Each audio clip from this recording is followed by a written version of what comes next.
La scacoscolie? Mais c'est quoi ça? Mais non, pas la scacosophilie, la spectroscopie. En chimie organique, il est très important de savoir identifier les composés avec lesquels on travaille. Pour ça, il y a plusieurs techniques. Une de celles-ci, c'est la spectroscopie infrarouge. Alors, allons voir c'est quoi.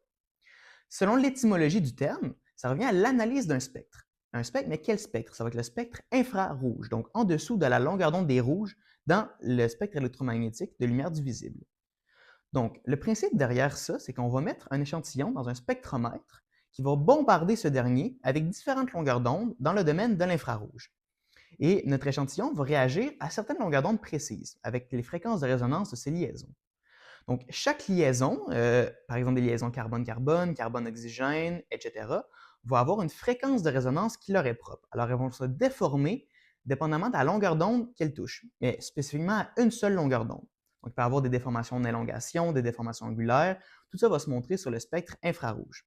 Donc, chaque liaison va avoir un pic qui lui est propre sur le spectre. Donc, elle va réagir spécifiquement à une longueur d'onde. Et comme on peut voir, il y a tous les groupements fonctionnels ont des liaisons spécifiques qui vont résulter en un pic spécifique dans la charte infrarouge.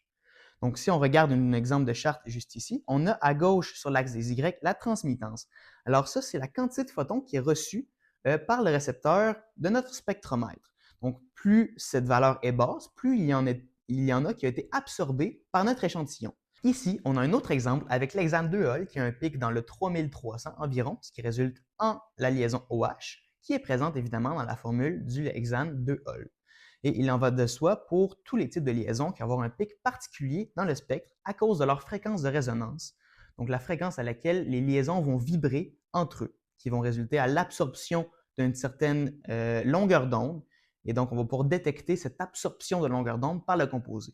Et c'est comme ça qu'on va pouvoir déterminer les liaisons qui sont présentes dans une substance.